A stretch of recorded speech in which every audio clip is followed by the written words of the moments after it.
Well, hello everybody, and welcome back to Bosses Only, the video series where we look at just the bosses from a dungeon, because you're not stuck on trash, you're stuck on bosses. From the Fallen Banners DLC, this is Lep Seclusa, and the first boss that you'll encounter in here, Lewin Frey, you can't actually miss him, he's literally on the way. You can ignore him by just running by and continuing on, or you can fight him, which is what we're going to do. Now, he's a very straightforward fight. It's as tank and spank as it gets. Like a lot of these side bosses, he doesn't really do a whole lot. There are various lightning AoEs. He can also take on a lightning form himself and shock you. He zips around the room doing lightning thunder spells, and that's really about it. So if you have this circle around you, don't get too close to other players or you'll be zapping them. That's about the only thing really to watch out for. He really is very straightforward. You know, tank, taunt him, turn him away from everybody else shoot him in the bum, and rinse and repeat until he dies. Avoid all the various lightning effects that are going off. They don't even really do all that much damage. Again, it's one of those side bosses where it's more like an ad with a bit more health and a name, but there's honestly nothing to him. So beat him up, loot your lockpicks and all your other rubbish, and make your way to the first proper boss, Garvin the Tracker. And of course, let's turn on the hard mode. Now, for this one, we're going to do it a little bit differently, and we're going to switch from Cat's view to my view. You're going to see the tank POV. Tank, taunt him, turn him away from the group. I highly recommend the Code's Combat Alerts add-on for this fight, because if you look here, you'll see this timer ticking down. When it reaches 0, it won't necessarily be on 0, but whenever the boss has finished whatever mechanic he's currently doing, he's going to raise up his weapon, and a huge series of pulses of toxic crap is going to come out of him, and anybody who has line of sight with the boss will die. So when that timer reaches 0, get away from the boss, hide behind any of the rocks around the room, break line of sight. Now, at 80%, 50% and about 40% health, the boss will summon, like right now, a Duneripper. This is why I'm showing you the tank POV. The boss will teleport around somewhere randomly, throwing out these beast traps. Make sure you interrupt him, because if the Duneripper walks over one of those, it'll enrage. Here's the Venom Eruption. Like I said, it doesn't always necessarily happen on 0, but you need to get behind a rock, break line of sight with the boss, and avoid these pulses, because they will absolutely shred your health and you'll just die. So, back to the Duneripper. This is why I'm showing you the tank POV, because DPS really can't see this, only the tank really can. The boss has this move, Noxious Boulder, which rolls across the room and then explodes into a pile of poo. What you want to do, tank, is put yourself between the Duneripper and the boss and line him up so that the next time he does his Noxious Boulder, it will roll into and instantly kill the Duneripper. The Dunerippers can be killed the normal way, but they enrage as soon as they are attacked, and they become very, very tanky, and they hit very, very hard, and they can easily wipe the group. The easiest way to deal with them is to have the tank step between the boss and a Duneripper without getting close enough to aggro the Duneripper, and wait for that Noxious Boulder. Line it up right, and as you saw, the Boulder will roll into the Duneripper and instantly kill it, taking that problem completely off of the table. Then the only other thing you really need to worry about is just this constant swarm of adds that the boss summons. They come roughly around every 5 to 10% of his health. He'll spawn another one, and you really need to pay attention and take out the adds. They're even more important than the boss, quite honestly. There are 3 different kinds. So there's a lightning guy who does lightning and will electrify the water around the side of the room, which makes it hard to stand in. There's fire archers, and there's also infusers, which will cast a spell that strengthens any other adds. Prioritize these adds whenever they're up and get them removed so that you can continue focusing on the boss. Again, we've reached 0 on the Venom Eruption, which means he's going to do it whenever he's finished with his current mechanic. Here it is. Break line of sight, hide behind a rock, wait for these pulses of toxic crap to finish. If you have line of sight with him and you're hit by that, pretty much it's game over, you're going to die. And at this point, if you've been staying on top of the adds, everybody needs to really get back to this sort of central area, because as you can see, the area that you fight the boss in is kind of split up by this river running through it, and really you don't want anyone standing anywhere in that outer ring of water, because anywhere around that area is where the Dunerippers spawn, and if you're standing right in front of one when it spawns, it's going to immediately aggro, and you're going to be in for a world of trouble. Boss is down past 50%, so the next Duneripper has spawned, and DPS, I know it's tempting, but stay back. Don't go near that ad, because he's too close to the Duneripper, and you don't want to aggro the Duneripper. So, tank, again, get yourself in front of the Duneripper, not so close that you aggro it, move the boss, line him up with the Duneripper so that when he does Noxious Boulder, and it might take an attempt or two and some repositioning, but eventually you'll be able to line it up right, and that Boulder will immediately take out the Dunerippers. For DPS, get right back on the adds. Tank, although they can't be void bashed or chain pulled or maneuvered any other way, you can taunt them and use line of sight to kind of corral them and get them closer together to make it easier for the DPS. And DPS, remember, adds priority. forget the boss, kill any ad that's up, because the number of different effects and AoEs and electrified water and problems that they cause makes this fight really, really tough. They really are the worst thing about the fight. Everything else is kind of manageable as long as you stay on top of the ads and prevent them from running amok. Boss has teleported off somewhere to throw out beast traps, but the timer on Venom Eruption has reached 0. Now, it's very important you interrupt the boss when he's throwing those beast traps out, and if he does throw a bunch of them out, somebody be a sacrificial lamb and run through them to trip them off, because if a Dunripper steps on them, he's going to immediately enrage. Venom Eruption is over, so get the boss back into the central area and continue attacking him. Watch out for any ads that may spawn and then focus on them. We're getting pretty close to the 40% mark, at which point another Duneripper is going to spawn, and that's going to be the last one. There's only 3 for the entire fight. Here it comes now. So, same thing again. Oop, we've had some whoopsies. Get reses if you can, but stay vigilant if you're not sure where the Duneripper is, because if it's heading your way, you don't want to be just standing there trying to res someone and then the Duneripper walks up and enrages. However, once you've gotten the boss down to about 30% health, any Dunerippers that are alive are going to enrage anyway, so it's very important that you line up and get that boulder on them as quick as you can.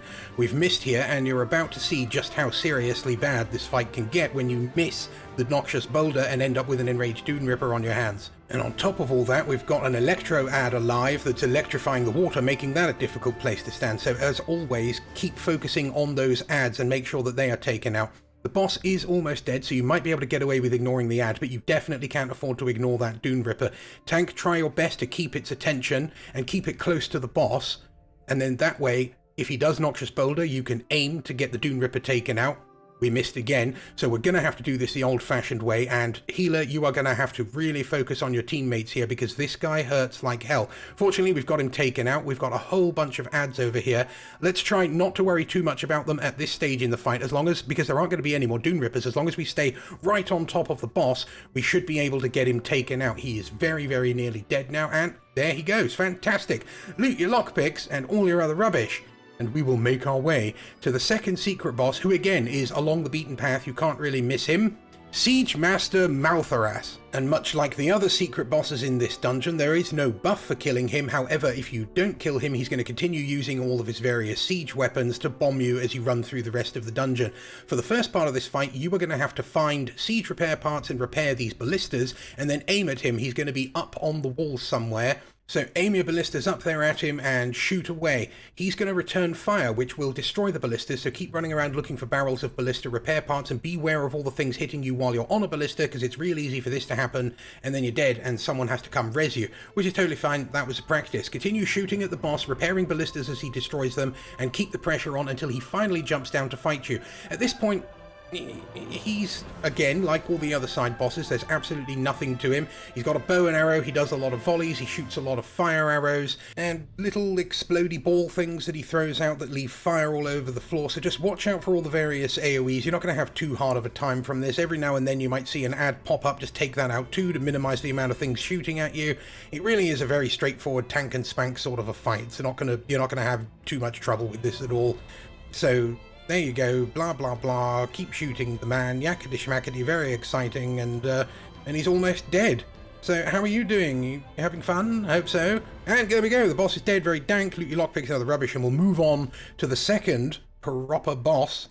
This is Noriwen, and of course, let's turn on the hard mode. Now Tank, when you taunt this boss, I recommend leading it toward the center of the room and always trying to keep it in the center of the room, because after you've damaged this boss a bunch, it's going to zip away really, really fast, and you are going to want to chase it. It's going to go to any one of the 4 corners of the room. So as fast as you can, chase after it and be on it, because if you're too far away after the boss zips away, it will chain pull you to it, and you'll be inflicted with a very serious health-shredding damage over time effect that you can cleanse yourself, but trust me, no healer can save you. It kills you way too fast. You need to have a cleanse slotted for this fight. I cannot overstate that. Have a purge of some kind on you. You need it. Healers can't save you from this dot. So every time the boss zips away, get back over to it as quick as you can, and it will never chain pull you. If it does chain pull you, you need to cleanse, and that's why every time after it's zipped away and you've run over and got close to it, start slowly working it back toward the middle of the room. That way when it zips away, you won't have to run, say, from one end of the room all the way to the other. You'll always only have to go half the distance. Now after you've beat it up a bit, the boss will teleport over underneath this gigantic griffin, and you'll have to fight him over here. He won't move again. Of course, he's going to chain pull the tank after he zips over there, so tank, be ready to cleanse. And then you're going to have to fight the boss over here. This big griffin is going to do various shooting attacks, it's going to do stompy AoEs, and the whole time you're going to have all these flaming griffins swooping across the room to damage all the DPS. So everybody needs to watch their positioning, try to stay out of dangerous AoEs, and just keep focusing on the boss, because once you've done enough damage to him, he's going to bugger off. He'll jump up on that wall and go away, and some more fire griffins are going to come down that you'll have to actually kill. There'll be one that's always flying and one that's on the ground. That's coming up momentarily. For now, just keep focusing on the boss, avoid all these different wing slaps and AoEs and stomps on the ground in dangerous circles, as well as various swirly tornado things that are all over the room. There's a lot going on, a lot for the DPS to watch out for, so just stay close to your healer, focus on the boss, and once he goes away, this happens. We're now going to have a couple of fire griffins land on the ground that you'll have to fight. There's this one. He usually just stays on the ground. Occasionally he'll jump up in the air and do a big slam. Meanwhile, there's the flying one going back and forth, raining down fire poos all over the floor, and these burn and hurt like hell, so try to stay out of them. Watch your positioning. Focus on them one at a time. Take out the ground-based one first. Oh, we've had a whoopsie. Let's see if we can't get a res. And once you've taken out that ground-based one, change your focus onto the flying one. Once they've both been defeated, the boss is going to come back and the fight is going to resume. Almost got the ground-based one dead. Again, this is really just a positioning fancy feat kind of a game. Watch out for all these different circles. Any one of these, they all hurt like hell. You don't want to get stuck in them for too long. Stay moving and stay vigilant. Now the flying one is dead, so the boss is back. Had another whoopsie. Let's see if we can't do something about that. And the boss has returned over there, so let's get back on him. We're going to do the same thing again. Tank, keep leading the boss toward the center of the room, so that when he zips away like that, you won't have to run so far. If you don't lead him to the center of the room and you just fight him wherever he lands up, the next time he zips away, it's going to be to one of the other corners. It could be clean across the room. There's absolutely a 100% chance you won't get to him in time. You will get chain pulled, and you'll have that god-awful dot on you that you'll need to cleanse. Prevent the dot from ever being a thing by always bringing the boss back to the center of the room so that you don't have to go so far when he zips. Then you can easily get to him before he does his chain pull. At this point in the fight, we're going to have a couple of these fire griffins actually come down and join the fight again. Now, you can kill them, but he just keeps respawning more and more and more. The more you kill, the more the boss will summon, so it's kind of almost worth it to just ignore the griffins and fight the boss. But if they do get a bit too much for you, maybe take them out, and you'll have a few moments free before he summons more.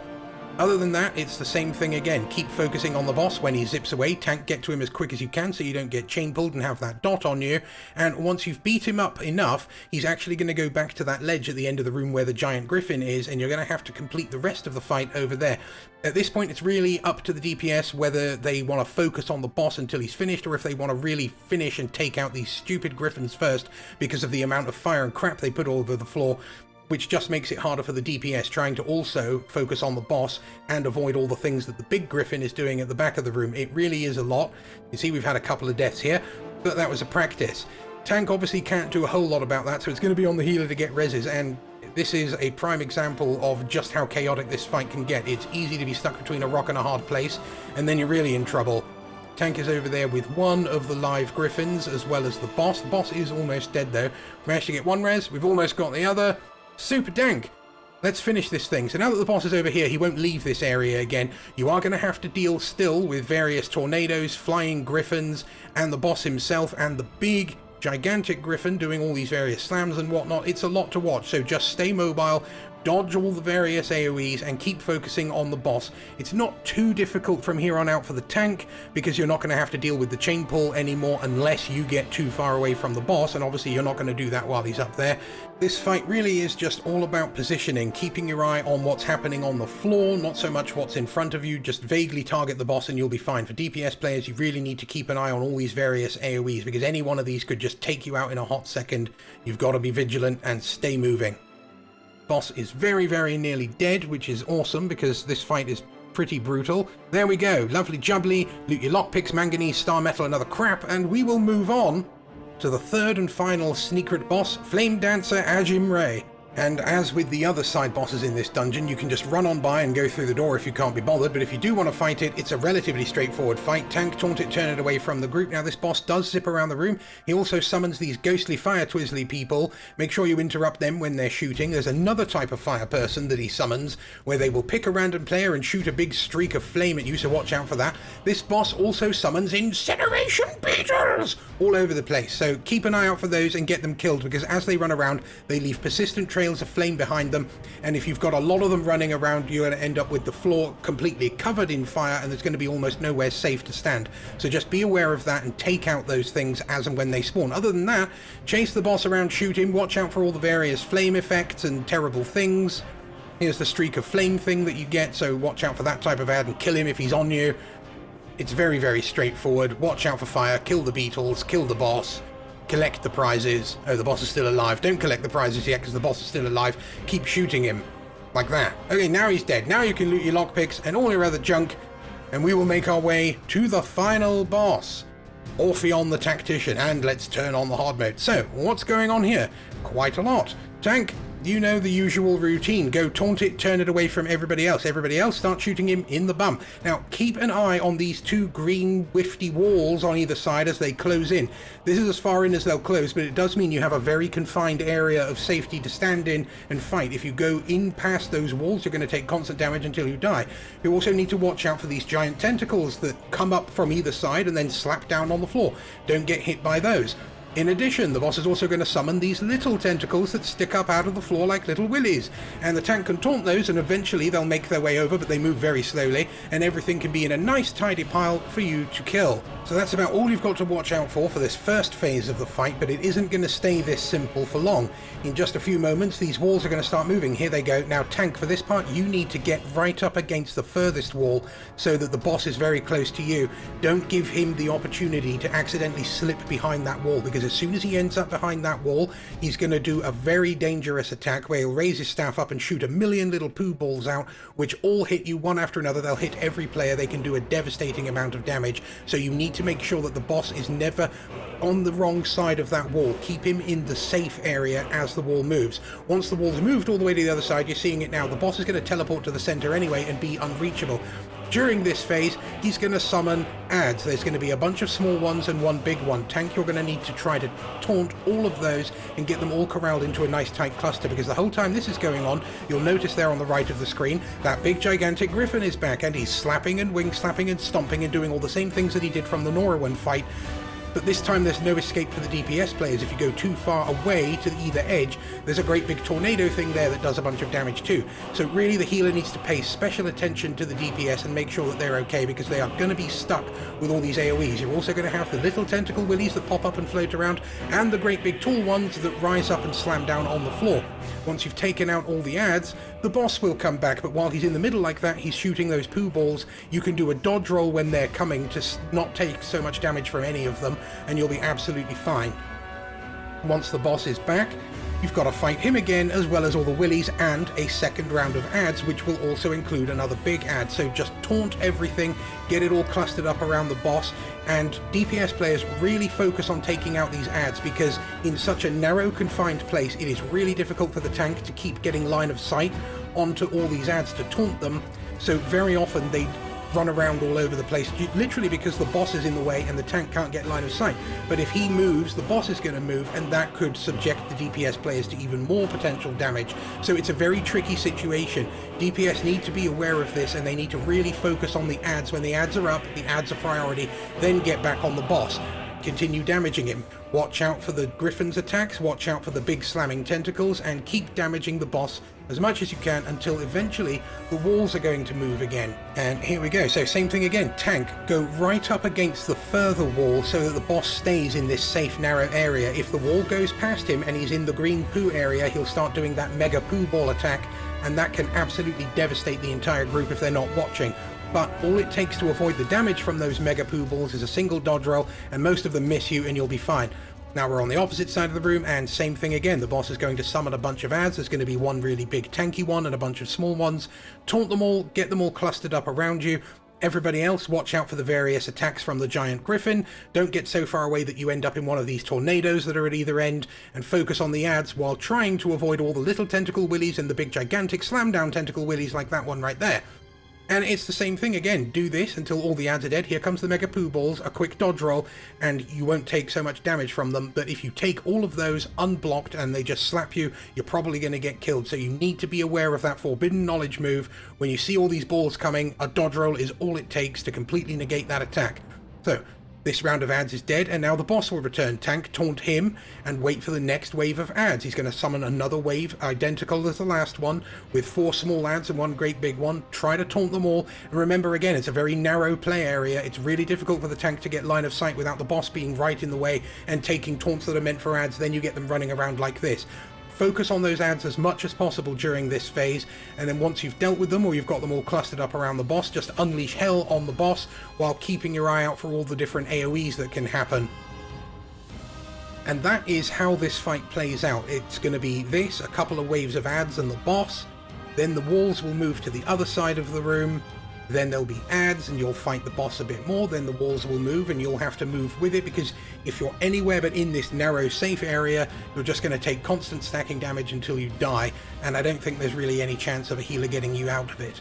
That said though, I still think that as tough as this fight is, the first main boss, Garvin the Tracker, is easily the hardest boss in here, not this guy. Got the walls moving again, and here you can see Forbidden Knowledge because the boss was behind the green wall in that area, so a dodge roll again is all it takes to negate that and not take any damage from it. Tank, try to stay as close to the wall that's moving furthest away so that the boss isn't in the center like that, but once you get across to the other side and the walls stop moving, it's not going to matter. The boss is going to be teleporting back to the center of the room and doing that Forbidden Knowledge skill. He'll raise his staff up, a whole million pile of poo balls will come out and be launched at every single player. 1 dodge roll is all it takes to avoid it. So, we're back over at the edge. He summoned this wave of adds. There's one big tree bloke and a bunch of little doggy things. Tank, try to taunt them all, get them all into a nice tidy pile. DPS, take them out while watching out for the giant griffin and all the various slamming tentacle willies that are happening. Very rinse and repeat up to this point. It only really changes for the very, very final phase of the fight. So once we get all these different adds and this big tanky tree man taken out, the boss, who is currently in the center, will come back and he'll summon another wave of adds to come with him. So again, the tank is going to have to try to get them all taunted, try to get them all clustered up nicely for everyone else to take out. Once this is dealt with, the walls are going to move again and the fight is going to change. The walls are going to continually move. It's going to cross to one side of the room and then almost immediately start moving back. So you won't have the opportunity to stay still anymore, and you can forget trying to corral adds at that point as well, because they're just going to keep coming. The easiest thing to do is everybody get as close to the boss as you can during that phase and just rain hell on him. Take out any adds if they get too much, but don't focus your attention on them because they're just going to keep coming. Your focus during this final sort of phase is going to be the boss himself. Just shoot, shoot, shoot. Try to stay close to him so that adds don't get in the way and take attacks that are meant for the boss. It's the boss that you need killed. For the tank, try to stay as close to the wall on the far side as you can so that the boss doesn't end up behind the wall, because as you know, if he's behind the wall in the green area, he's going to do that Forbidden Knowledge thing. The walls have stopped at this far side of the wall, but we're not going to be here for too long. They immediately are going to start sweeping back across to the other side of the room. And here we go. So you really don't have very much time, and as you can see, the adds just keep coming.